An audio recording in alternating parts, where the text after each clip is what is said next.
Hello, students. I'm again back with part 2 of chapter number 1, The Modern World, a Period of Transition. Students, I hope you all have seen part 1 of this chapter. If not, do watch it. बेटा part 1 में हम लोग यहाँ तक पढ़ चुके हैं. Part 2 हम स्टार्ट करेंगे एक्सप्लोरेशंस एंड डिस्कवरीज से. बेटा अगर आपने पार्ट 1 को देखा होगा, समझा होगा, तो आपको पता होगा कि रेनेसांस के टाइम पर जो थिंकर्स थे उन्होंने लोगों को समझाया कि भाई आप लोगों को हर चीज़ के पीछे के कारण को जानना है, लॉजिक को जानना है, ऑब्जर्वेशन पे ध्यान देना है, एक्सपेरिमेंटेशन करना है.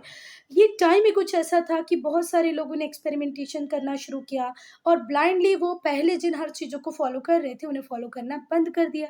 तो ऑब्वियस सी बात है, इससे इस पर्टिकुलर टाइम के बाद हमें एक्सप्लोरेशन देखने को मिलेगा, डिस्कवरीज देखने को मिलेगी. इसीलिए हम इस एज को क्या कहते हैं, age of exploration and discoveries in different walk of life. हम हमारे जीवन में सुबह उठने से लेकर शाम तक जितने भी टूल्स टेक्निक्स को यूज़ करते हैं उन सबको और एडवांस कैसे बनाया जाए, इस पे बात होने लगी. जो रेनेसां मूवमेंट थी उसने लोगों के दिमाग में इस बात को भर दिया था कि भाई तुम्हें वो भी जानना है और वो जानना ज़रूरी है जिसे तुम नहीं जानते हो. Desire to know the unknown, जिसे तुम नहीं जानते हो उसे जानने की कोशिश करो.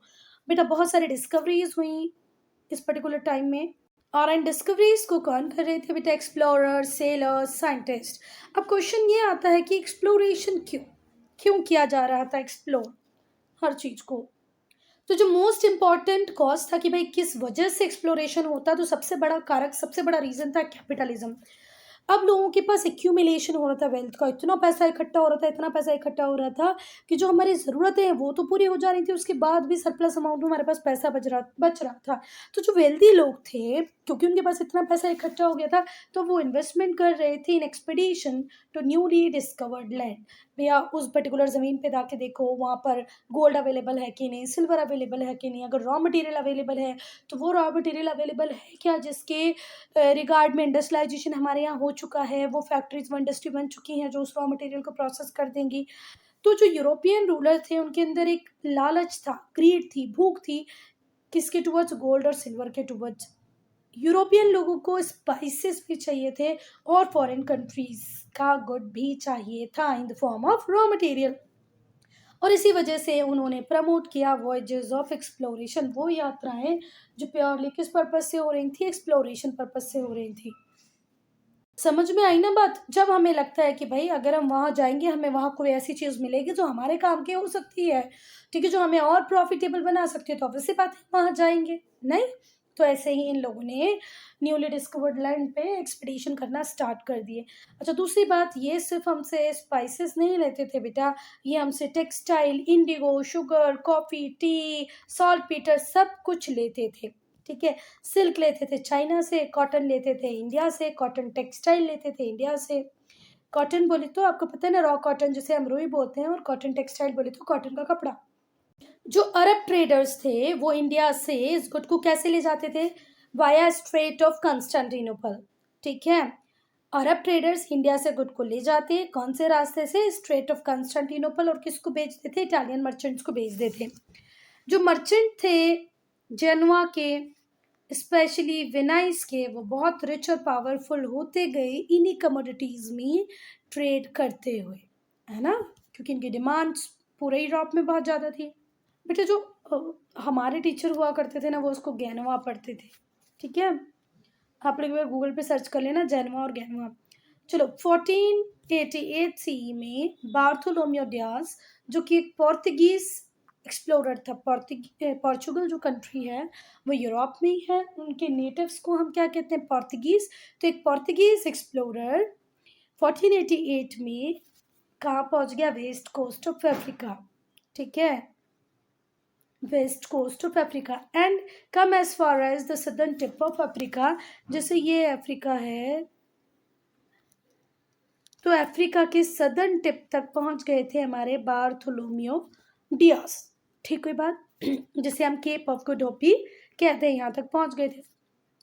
फिर बार्थोलोमेओ डियाज कब पहुंचे 1488 में। इनके 10 साल बाद कौन आ गए 1498 में, वास्को डी गामा। अब देखो वास्को डी गामा की जो जर्नी थी वो बार्थोलोमेओ डियाज से थोड़ी सी इजी थी। भाई क्यों इजी थी? क्योंकि he was knowing about the sea route और मेरीटाइम रूट टिल हियर। अब इसको आगे की जर्नी तय करनी है ना, यहाँ तक की जर्नी तो अब उसे पता चल गया है। क्योंकि ये जो लोग होते थे एक्सप्लोरेशंस के बाद मैप बना देते थे, अपनी जर्नी के रिगार्ड्स में लिख देते थे, तो वास्को डी गामा को ये तक तो पता था कि भैया केप ऑफ गुड होप तक तो पहुंचा जा सकता है। 1498 सी में जो वास्को डी गामा थे वो कैलीकट पहुंच गए। अब देखो कैलीकट कैसे पहुंचे। सपोज करो ये यूरोप है और ये है अफ्रीका और यहाँ पर बीच में मेडिटेरेनियन सी है, ठीक है, ये हॉर्न ऑफ अफ्रीका। फिर ऐसे जाओगे तो यहाँ मिलेगा इंडिया। तो पोर्चुगल एक्सप्लोरर यहाँ से यहाँ तक पहुँच गए थे, कौन? बार्थोलोमेओ डियाज। फिर क्रिस्टोफर कोलंबस निकले, तो क्रिस्टोफर कोलंबस यहाँ से निकले नहीं, क्रिस्टोफर कोलंबस इटली से निकले थे शायद, इटली या स्पेन में से कहीं से है ना, एक बार देखें। तो ये कहाँ से निकले? इटली से ही है बेटा। तो अगर हम यूरोप का मैप बनाते हैं तो यूरोप के मैप में जैसे ऐसे सैंडल जैसा जो पार्ट निकला हुआ होता है, ये ही क्या होता है? इटली। तो इटली से निकले थे हमारे वास्को डी गामा। पूरा Cape of Good Hope cross करने के बाद वो कहाँ पहुंच गए? इंडिया के कैलिकट पहुंच गए। इसको कलकत्ता से कंफ्यूज नहीं करना, ठीक है? इस मैप में देखो आपको ज़्यादा अच्छे से समझ में आएगा। बार्थोलोमियो डियाज की जो जर्नी थी वो यहाँ से स्टार्ट होकर सिर्फ कहाँ तक पहुँचती है? यहाँ तक, केप ऑफ गुड होप। पर ये इटली वाला पार्ट है। ये वाला पार्ट कौन सा? इटली। इटली से निकले कौन? हमारे वास्को डी गामा। और वास्को डी गामा यहाँ से पूरा कैलिकट तक पहुँच गए। आई बात समझ में? अब बेटा जो इंडिया है ये इंडिया का ईस्टर्न साइड है, ये इंडिया का वेस्टर्न साइड है। तो कैलिकट केरला पहुंचे थे ये, तो ये कहाँ पहुंचे थे? मतलब west coast of India. He returned home with spices and precious stone. और जो हमारे वास्को ड गामा थे वो इंडिया से बहुत सारा स्पाइसेस और प्रीशियस स्टोन्स लेके वापस चल दिए अपनी कंट्री। 1492 में क्रिस्टोफर कोलंबस एक इटालियन एक्सप्लोरर थे। वो 90 आदमियों के साथ 3 शिप लेके फिर एक्सप्लोरेशन पे निकले। उन्हें कुछ आइलैंड मिले जिनको उन्होंने क्या नाम दिया? ईस्ट इंडीज, ठीक है। और ऐसा माना कि ये हो सकता है एशियन मेनलैंड हो। पर फाइनली इसने एशिया को तो नहीं बेटा, अमेरिका को डिस्कवर किया था। आई बात समझ में? 1492 में क्रिस्टोफर कोलंबस जो एक इटालियन नेविगेटर थे, एक्सप्लोरर थे, उन्होंने 90 आदमियों के साथ, 90 मैन के साथ 3 शिप्स में वो निकले। वो कहाँ पहुँच गए? एक आइलैंड पे पहुँचे जिन्होंने उन्हें नाम दिया कि ये ईस्ट इंडीज़ है। वो ऐसा मान रहे थे कि ये एशियन मेनलैंड ही है, पर फाइनली उसने जो डिस्कवर किया था वो था अमेरिका। अमेरिकाज को डिस्कवर कर लिया था क्रिस्टोफर कोलंबस ने। 1497 में फिर अमेरिको वेस्पुची ने वेनेजुला को एक्सप्लोर किया, ठीक है। The use of his name for the continent of America rose through mistake. फिर बात आ जाती है 1519 की। एक व्यक्ति ने होते हैं जिनका नाम होता है फर्डिनेंड मैगेलन। ये भी पोर्तुगीज होते हैं। ये पूरे वर्ल्ड का चक्कर लगाते हैं, यहाँ से स्टार्ट करते हैं और पूरी दुनिया घूम के यहीं वापस आ जाते हैं। He went around the tip of south America. और फिर इन्हीं के नाम पे स्ट्रेट ऑफ मैगेलन का नाम रखा गया। He called the new ocean that he entered the Pacific. जिस नए ओशन में उन्होंने एंट्री ली उसको उन्होंने पैसिफिक बोला। क्यों पैसिफिक बोला बेटा? क्योंकि ये काम दिखाई पड़ रहा था। मैगेलन को फिलीपींस के जो लोग थे उन्होंने मार दिया। ये जो डिस्कवरी थी जितनी भी इस पर्टिकुलर टाइम में हुई, इससे एक फ़ायदा हमें मिला। वो फ़ायदा ये था कि बेटा ट्रेड बहुत ज़्यादा बढ़ जाएगा। पहले क्योंकि मैं आप तक नहीं पहुंच पा रही थी, आप किसी तीसरे तक नहीं पहुंच पा रहे थे because of lack of sea routes और lack of knowledge of routes. पर जैसे ही नॉलेज मिल गया कि भैया यहाँ अमेरिकाज है, अमेरिकाज तो बहुत बड़ा कॉन्टिनेंट है, 2 अमेरिकाज है, एक नॉर्थ अमेरिका एक साउथ अमेरिका है। फिर यहाँ एशिया में इंडिया है जहाँ कॉटन मिल जाता है, और आप आया केप ऑफ गुड होप हम पहुँच सकते हो इंडिया। तो जब इतनी सारी बातें लोगों को पता चल गई ना, तो हर व्यक्ति झोला उठा के क्या ट्रेड करने निकल पड़ा। ज्योग्राफिकल डिस्कवरीज की वजह से कॉलोनाइजेशन हुआ। अब ब्रिटिशर्स इनिशियली तो सिर्फ हमारे स्पाइसेस और कॉटन में इंटरेस्टेड थे, पर ग्रेजुअली उन्होंने हमें पॉलिटिकली कंट्रोल करना स्टार्ट कर दिया। जो पोर्तुगीज थे, डच थे, फ्रेंच थे, इंग्लिश थे, इन्होंने अपनी कॉलोनीज बनाना स्टार्ट कर दी एशिया में, अफ्रीका में, अमेरिकाज में। एक बात ध्यान से सुनना कि जिस एक्सप्लोरेशन का पर्पस ट्रेड था, न्यू डिस्टेंट लैंड्स को खोजना था, अब उनका पर्पस पूरी तरह चेंज हो गया है। अब ये लोग गुलाम बनाने का सोच रहे हैं उन कंट्रीज़ को जो थोड़ी भी पॉलिटिकली, फाइनेंशियली वीक है। हमारे इंडिया में आए सिर्फ ट्रेडर बन के, पर यहाँ पर जितना फ्रेगमेंटेशन था, एक राजा दूसरे राजा से लड़ता रहता था, इसका एडवांटेज उठाते हुए अंग्रेज़ों ने अपना रूल इंडिया में एस्टेब्लिश कर दिया। अब बेटा जो ज्योग्राफिकल नॉलेज, जो साइंटिफिक मेथड थे, उन्हें अप्लाई किया जाने लगा नए लैंड्स को डिस्कवर करने के लिए, ट्रेड को डेवलप करने के लिए। जैसे मैप रिवाइज कर दिए गए, नई टेक्निक्स आई, नए इंस्ट्रूमेंट्स बनने लग गए जो नेविगेशन के नॉलेज को और ज़्यादा बढ़ा दे रहे थे। मराइनर कंपास बन गया, ठीक है।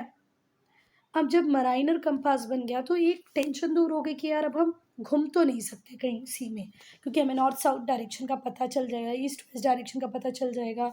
जो अरब थे वो एस्ट्रोलैब का यूज़ करते थे, क्वाड्रेंट का यूज़ करते थे लैटिट्यूड को मेजर करने के लिए कि भैया पर्टिकुलर टाइम पे, पर्टिकुलर एरिया, पॉइंट पर, टाइम पे नहीं, पॉइंट पर कौन से लैटिट्यूड पे वो है। जो यूरोपियन सेलर्स थे वो हाई एरियाज को ढूंढ लेते थे on the position of star, star की पोजीशन को देख के। गन पाउडर का इन्वेंशन इसी टाइम में हुआ। और जब आपके पास गन पाउडर था ना, तो बेटा जो पायरेसी का खतरा आपके ऊपर मंडराता रहता था, आप लोगों ने देखी होगी शायद वो मूवी पायरेट्स ऑफ कैरेबियन, है ना। तो कैसे समुद्री डाकू जहाज़ों को लूट लेते थे। तो जब हमारे पास गन पाउडर आ गया तो हमें एक गार्ड मिल गया, एक सेफ्टी मिल गई कि भैया अगर पायरेट्स आए तो हम उन्हें धूल छिटा देंगे, ठीक है। जो दुश्मन सी में बैठे हैं उन्हें परेशान कर देंगे, with help of that gun powder उन्हें मार देंगे। Now reformation and counter reformation. Reformation का मतलब होता है किसी चीज़ को फिर से बनाना, किसी चीज़ में सुधार करना, इम्प्रूवमेंट लाना। तो जैसे जैसे साइंटिफिक स्पिरिट लोगों के अंदर बढ़ती गई, साइंटिफिक आइडियाज़ की ग्रोथ हुई, ये दोनों ही चीज़ें किस पीरियड में चल रही थी? रेनेसांस पीरियड में चल रही थी। इससे लोगों का जो एटीट्यूड था टुवर्ड्स रिलीजन वो पूरी तरह चेंज होता गया। देखो रिफॉर्मेशन क्या बोलना चाहिए, एक बाय प्रोडक्ट है। किसका बाय प्रोडक्ट है? रेनेसांस का बाय प्रोडक्ट है। अगर रेनेसांस नहीं होता तो शायद ही रिफॉर्मेशन होता। क्लियर है बात? तो जैसे जैसे आपके अंदर साइंटिफिक स्पिरिट बढ़ने लगी, आप सोचने लगे, क्रिटिकली थिंक करने लगे, तो यहाँ पर आपका एटीट्यूड टुवर्ड रिलीजन भी चेंज हो गया। जो थिंकर्स थे वो क्वेश्चन करने लगे चर्च की अथॉरिटी पे कि भाई चर्च हमारी लाइफ को कैसे कंट्रोल कर सकता है।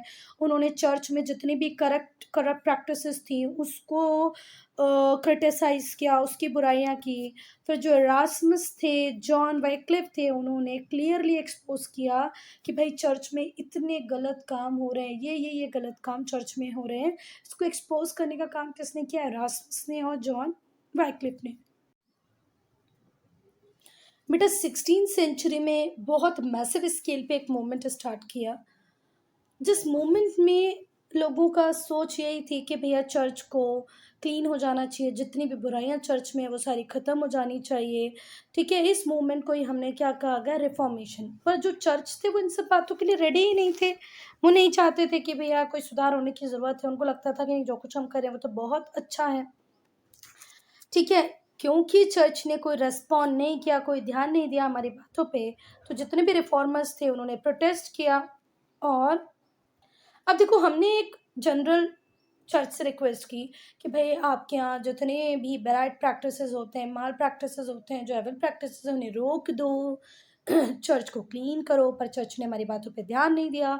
तो हम जितने भी प्रोटेस्टेंट थे, जितने भी रिफॉर्मर्स थे, हमने अपना खुद का चर्च बना लिया, जिसे प्रोटेस्टेंट चर्च कहा गया। क्या कहा गया? Protestant church. और वो लोग जो इस चर्च में जाते थे उन्हें कहा गया प्रोटेस्टेंट क्रिश्चियंस। अब हम पढ़ेंगे बेटा मार्टिन लूथर को, जिनका जन्म होता है 1483 में, डेथ होती है 1546 में। ये एक जर्मन मंक होते हैं जो फाउंडर होते हैं प्रोटेस्टेंट रिफॉर्मेशन मूवमेंट के, ठीक है। इनका डीप कंसर्न था टुवर्ड्स रिलीजियन, ये धर्म को सुधारने की कोशिश में कंटिन्यू लगे रहे, चर्च को सुधारने की बात करते थे। इसीलिए चर्च ने उन्हें हेरेटिक, विधर्मी, अधर्मी घोषित कर दिया। उन्हें मौत की सज़ा सुना दी, पर इस मौत की सज़ा का उनके ऊपर कोई गहरा प्रभाव नहीं पड़ा। क्यों? क्योंकि जो रूलर ऑफ जर्मनी थे वो इनके साथ थे। किसके साथ थे? मार्टिन लूथर के साथ थे। और जितने भी वेल्दी मर्चेंट्स थे ना, वो भी मार्टिन लूथर को सपोर्ट कर रहे थे। किंग भी मार्टिन लूथर को सपोर्ट कर रहा है, तो चर्च की सुनाई हुई सजा से कोई फर्क पड़ा नहीं मार्टिन लूथर को। फिर धीरे धीरे करके ये मूवमेंट हर जगह स्प्रेड होने लग गई। इंग्लैंड में, हॉलैंड में, डेनमार्क में, स्विट्जरलैंड में और डिफरेंट कंट्रीज में। मतलब अब हर व्यक्ति को समझ में आ गया था कि something wrong is there in everywhere, है ना? हर जगह कुछ ना कुछ तो बुराई है। तो अब इंग्लैंड, हॉलैंड, डेनमार्क सब लोगों ने रीथिंक करना स्टार्ट किया। धीरे धीरे करके ये जो रिफॉर्मेशन वाला पार्ट था पूरी दुनिया में, मतलब पूरे यूरोप में फैलता फैलता गया। जो रूलर्स थे, जो लोग थे यूरोप के, वो डिवाइड हो गए। क्योंकि कुछ लोग तो जो कंजर्वेटिव कैथोलिक चर्च था, रोमन कैथोलिक चर्च था, उसके फॉलोअर बने। कुछ लोगों को प्रोटेस्टेंट फिलॉसफी ज़्यादा पसंद आई, तो वो उसके साथ रहे। तो अब पूरा यूरोप डिवाइड हो रहा था। और पूरा यूरोप का मतलब है, इंग्लैंड के आधे लोग ये चाह रहे थे, आधे लोग ये चाह रहे थे। हॉलैंड के आधे लोग ये चाह रहे हैं, आधे लोग ये चाह रहे हैं। मतलब पूरा यूरोप डिवाइड हो रहा है। किस में? प्रोटेस्टेंट और रोमन कैथोलिक्स में। और अब रिलीजियस वॉर में इंडल्ज हो जाएगा। देखो बेटा, जहाँ आपकी फिलॉसफी अलग होती है, वहाँ पर लड़ाई झगड़ा भी होने लग जाता है। अब हम बात करेंगे काउंटर रिफॉर्मेशन की। तो जब रिफॉर्मेशन फेल हुआ to destroy the Roman Catholic church, देखो रिफॉर्मेशन मूवमेंट का ज़्यादा इम्पैक्ट तो रोमन कैथोलिक चर्च के ऊपर नहीं पड़ा। ठीक है, पूरी तरीके से ऐसा नहीं बोल सकते हैं कि यार प्रोटेस्टेंट चर्च आए तो रोमन कैथोलिक चर्च का एग्जिस्टेंस खत्म हो गया, ऐसा बिल्कुल भी नहीं हुआ। दोनों अपनी अपनी जगह पर काम करने लग गए थे। पर जो पोप थे, जो प्रीस्ट थे, जो कैथोलिक रूलर्स थे, वो भी चाहते थे कि यार क्यों हम अपने फेस को ब्लैक रखें, क्यों नहीं हम अपने आप में सुधार कर दें। हमें सुधरने की ज़रूरत है। अगर लोगों को लगता है कि कुछ चेंजेस होने चाहिए तो हम वो चेंजेस कर देते हैं। ठीक है, और इस पर्टिकुलर पीरियड में जब कैथोलिक चर्च ने ऑफिशियली ये सोचा कि यार हमें चेंजेस कर देने चाहिए, इसी पर्टिकुलर टाइम को हम क्या कहते हैं? Time of counter reformation. फिर से ध्यान से सुनो। जो रिफॉर्मेशन था वो फेल हुआ पूरी तरह, रोमन कैथोलिक चर्च को डिस्ट्रॉय नहीं कर पाया। पर जो पोप थे, प्रीस्ट थे, जो कैथोलिक रूलर्स थे, उन्होंने डिफरेंट मेजर्स को अडॉप्ट किया जिससे कि वो रिफॉर्म ला सकें कैथोलिक चर्च में। इस पीरियड जब कैथोलिक चर्च के जो ऑफिशियल्स थे, उन्होंने कोशिश की कि भैया रिफॉर्म लाना ही है, हमें उस दिशा में काम करना है जिससे कि चर्च की जो पॉपुलैरिटी थी वो ख़त्म हो गई थी, उसे वापस लेके आना है। We need to take back the lost popularity of church. इसे ही हमने क्या कहा? Counter reformation movement. बेटा काउंटर रिफॉर्मेशन के बाद अब हम पढ़ेंगे इंडस्ट्रियल रेवोल्यूशन को। मोर देन 200 ईयर अगो, आज से 200 साल पहले चेंजेस आने लग गए, सोसाइटी ट्रांसफॉर्म होने लग गई। गुड्स को बनाने का जो तरीका था वो बदलने लग गया। ठीक है, अब गुड्स को बनाने का तरीका कैसे बदलने लग गया, ये ध्यान से सुनना। पहले हम स्पिनिंग व्हील की हेल्प से पहले थ्रेड बनाते थे। फिर हमारे जो वीवर्स होते थे वो क्लॉथ बनाते थे हाथों से। ठीक है, स्मॉल टूल्स का यूज़ करके। पर अब मशीन मेड प्रोडक्ट्स बनने लग गए थे, है ना? वो चीज़ें जो आप हाथ से कर रहे थे वो सारी किससे हो रही थी? मशीन से हो रही थी। सो आज से 200 साल पहले से भी ज़्यादा से चेंजेस आने लगे। इंडस्ट्री ट्रांसफॉर्म हो गई, सोसाइटी बदल गई, गुड्स बनाने का जो तरीका था वो बदल गया। ये चेंजेस सबसे पहले ब्रिटेन में आए। कब आए? 1760 से इन्हें कहा गया इंडस्ट्रियल रेवोल्यूशन। जो इंडस्ट्रियल रेवोल्यूशन था वो मशीन लेके आया दुनिया में और सिंपल टूल्स को रिप्लेस कर दिया। मशीन्स की हेल्प से लोग इजीली ज़्यादा से ज़्यादा क्वांटिटी प्रोड्यूस कर पा रहे थे फैक्ट्रीज़ में, instead of homes of the artisan. घर पे जब हम लोग काम करते हैं बेटा, अपने रेस्ट का प्रॉपर ध्यान रखते हैं, फिर खाना खाते हैं, फिर पानी पीते हैं, फिर रेस्ट करते हैं, फिर काम करते हैं, तो जो प्रोडक्टिविटी है वो उतनी हमें मिल नहीं पाती। तो इस वजह से फैक्ट्री सिस्टम आया। फैक्ट्री सिस्टम में आपको 8 घंटे काम करना है तो काम करना ही है, उसके बीच में लंच ब्रेक वगैरह आपको मिल जाएगा।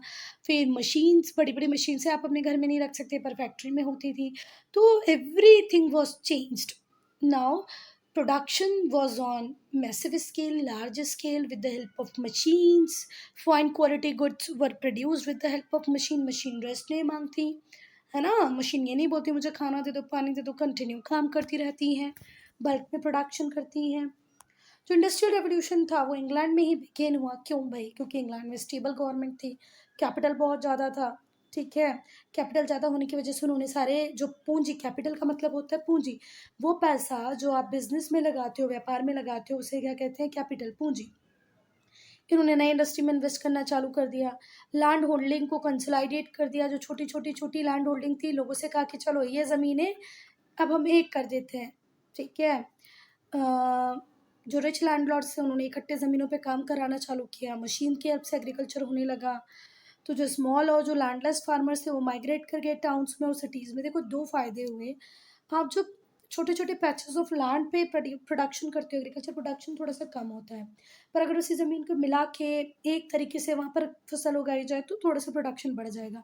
तो दो फ़ायदे हुए, एक तो लैंड कंसोलिडेशन हो गया, तो प्रोडक्शन गाँव में भी बढ़ गया। अब जो लोग बचे थे, जिन्हें गाँव में काम नहीं मिल पा रहा था या उनकी ज़मीनें चली गई थी, वो शहरों में आ गए। तो मतलब बहुत कम दामों पे फैक्ट्री को क्या मिल गई? लेबर मिल गई। उन्होंने काम करना शहरों में चालू कर दिया। कोल और आयरन, दो एसेंशियल कमोडिटीज़ इंडस्ट्रियल रेवोल्यूशन के लिए। अगर इंडस्ट्रियल रेवोल्यूशन लाना है तो आयरन भी चाहिए, कोल भी चाहिए, ये भी अबंडेंस में इंग्लैंड में अवेलेबल थे। फिर मैकेनिकल इन्वेंशंस हुए, जिन्होंने प्रोडक्शन की मेथड को ट्रमेंडसली चेंज किया। 1738 में आ गई थी जॉन के की फ्लाइंग शटल, ठीक है, काय के लिए? क्लॉथ वीविंग के लिए। जेम्स हारग्रीवर ने स्पिनिंग जेनी को बनाया 1764 में। 38 में आ गई थी, 1738 में फ्लाइंग शटल। 1764 में जेम्स हारग्रीवर की स्पिनिंग जेनी आ गई थी। वाटर पावर का यूज़ होने लग गया, है ना, use of water power and later steam power in cotton industry, जिससे कॉटन मिल्स बढ़ गई, कॉटन फैक्ट्रीज बहुत ज़्यादा बढ़ गई, ठीक है।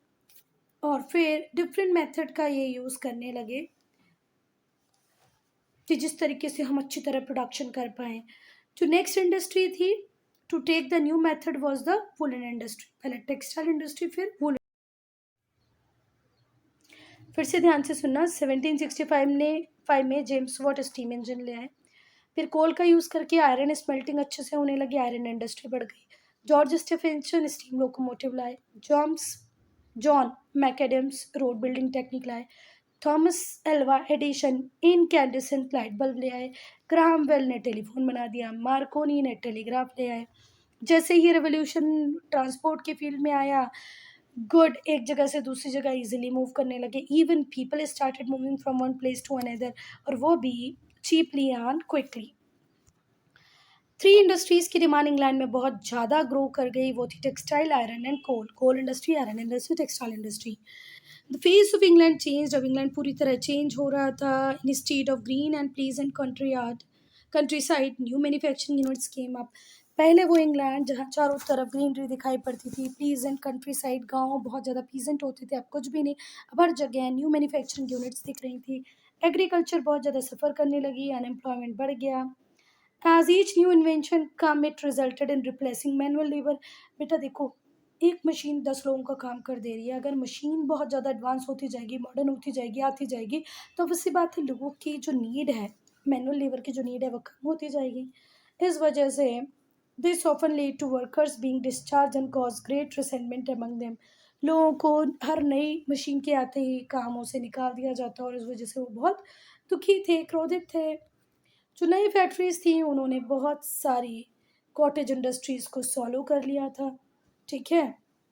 एंड द प्राइवेट वर्कर्स, जितनी न्यू मशीन बनेगी, जितनी एडवांस मशीन बनेगी, उतना कम लोगों की रिक्वायरमेंट आपको लगेगी, ठीक है।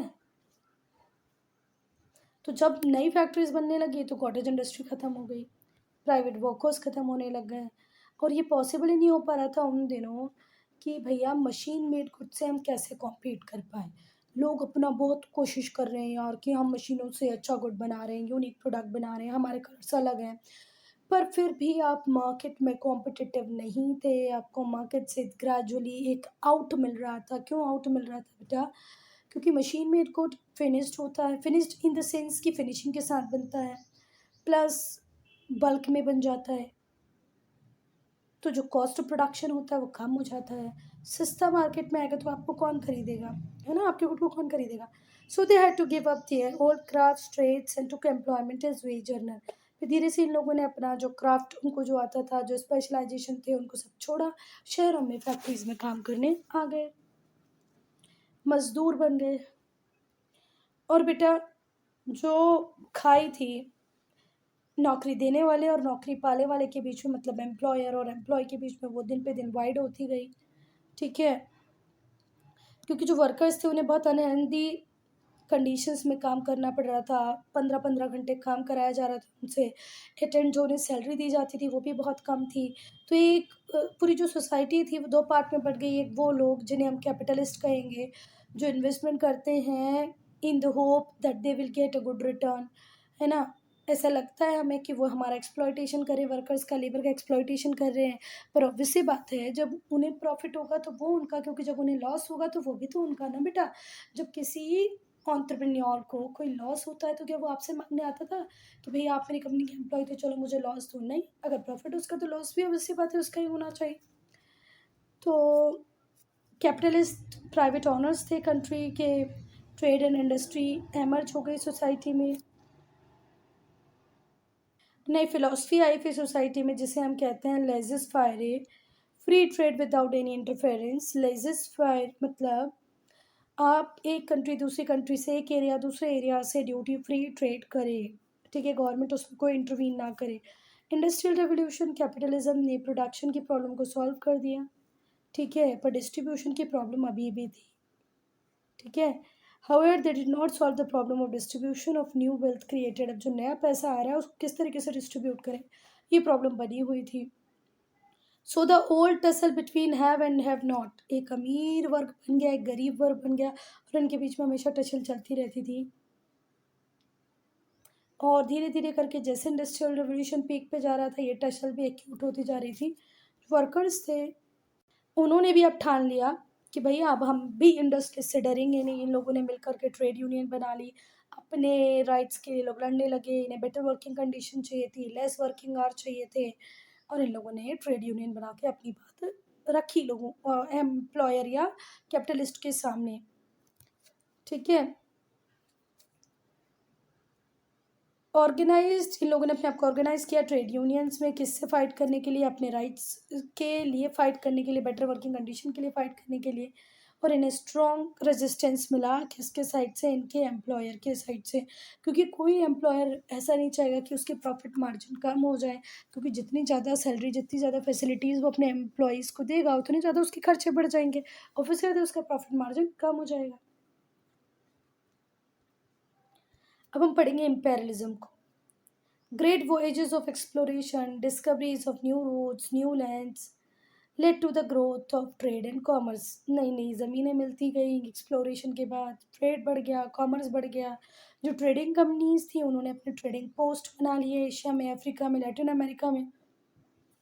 धीरे धीरे करके जितनी भी यूरोपियन पावर थी, भले वो डच हो, स्पेन हो, पोर्तुगीज़ हो, फ्रेंच हो, इंग्लिश हो, इन्होंने टेरिटरीज को जीतना चालू कर दिया और उन्हें अपनी कॉलोनी बना लिया।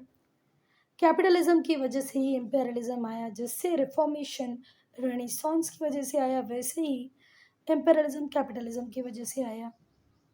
क्योंकि अब जितनी फैक्ट्रीज, जितनी इंडस्ट्री इंग्लैंड में बन गई थी, स्पेन में बन गई थी, उन्हें चाहिए था रॉ मटेरियल। रॉ मटेरियल कहाँ से लाए? तो रॉ मटेरियल लेने के लिए इन्हें एक ही सही रास्ता दिखा, एक्विजिशन ऑफ अनदर्स लैंड, ठीक है।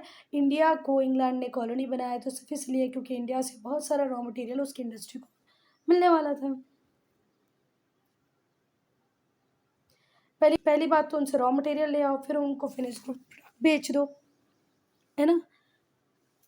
अब जैसे इंग्लैंड यूरोप है, तो यूरोप में इंग्लैंड यहाँ पर है, फिर इस तरीके से पूरा यूरोप बना हुआ है, यहाँ हमारा इंडिया है।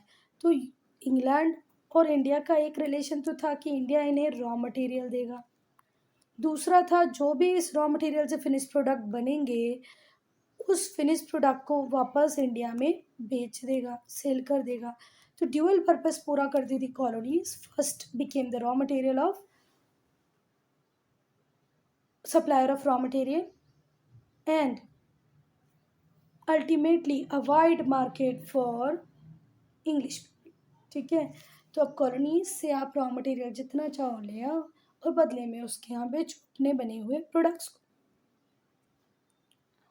तो अब क्योंकि कॉलोनीज ड्यूअल पर्पस को पूरा कर रही थी, जैसे कि रॉ मटेरियल भी दे रही थी, फिनिश प्रोडक्ट के लिए भी एक मार्केट की तरह थी, तो जितनी भी बड़ी पावर्स थी, डच, पोर्तुगीज, इंग्लैंड, फ्रेंच, सब आपस में लड़ रहे हैं कि कौन कितनी ज़्यादा टेरिटरीज को अक्वायर कर सकता है, कौन कितने ज़्यादा एरिया को कंट्रोल कर सकता है।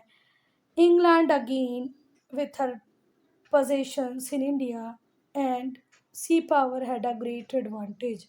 इंग्लैंड के पास बेटा नंबर ऑफ कॉलोनी बहुत ज़्यादा थी, बहुत सारे एरिया को इसने एक्वायर कर रखा था। पर इंडिया जैसी कंट्री जो ट्रॉपिकल जोन का प्रोडक्ट भी देती है, सब ट्रॉपिकल जोन का प्रोडक्ट भी देती है ना, अच्छे लोग हैं, तो जैसे ही इंडिया को इंग्लैंड ने जीता तो उनकी जो रेपुटेशन थी वो बहुत ज़्यादा बढ़ गई, उनके फ़ायदे मल्टीफोल्ड हो गए। 19th सेंचुरी के एंड तक और 20th सेंचुरी की शुरुआत में जर्मनी, इटली, रशिया सब ने इस रेस को ज्वाइन किया और ओवरसीज पोजेशन की कंपटीशन में लग गई। ये मेरी कॉलोनी, वो मेरी कॉलोनी, इस एरिया को मैं ऑक्यूपाई करूंगा, इस एरिया को तो मैं ही एक्वायर करूंगा। एशिया और अफ्रीका को ये लोग एक्वायर करना चाहते थे, इन्होंने एशिया और अफ्रीका को आपस में बांट लिया था। ठीक है, जर्मनी लेटर कमर था, बाद में आया है, इसीलिए उसे बहुत ज़्यादा जल्दी थी कि भाई मुझे बहुत कुछ मिल जाए, क्योंकि जर्मनी की एंट्री बाद में हुई, पर जर्मनी को ये तो पता था कि कॉलोनी तो चाहिए भाई। अगर इंग्लैंड इतना फ़ायदा कॉलोनीज का उठा चुका है तो मुझे भी फ़ायदा तो चाहिए।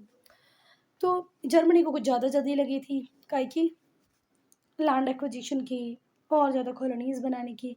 इस वजह से ये जो पावर ग्रुप्स थे, France, English, Spain, Germany, Portuguese, ये आपस में लड़ने लग गए।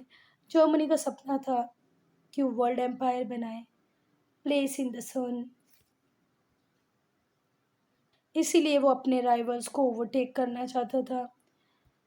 Thus a naval and armament race began, और इसी रेस में जीतने के लिए जर्मनी ने बहुत मैसिव लेवल पे आर्मामेंट्स बनाए, नेवल पावर को बहुत ज़्यादा स्ट्रॉन्ग किया, जिसकी वजह से हो गया हमारा फर्स्ट वर्ल्ड वॉर। 1914 में फर्स्ट वर्ल्ड वॉर स्टार्ट हुआ, 1918 में ख़त्म हुआ। ठीक है बात। So student, I'm ending this video here only. If you have any doubt, any problem, to write in comment section.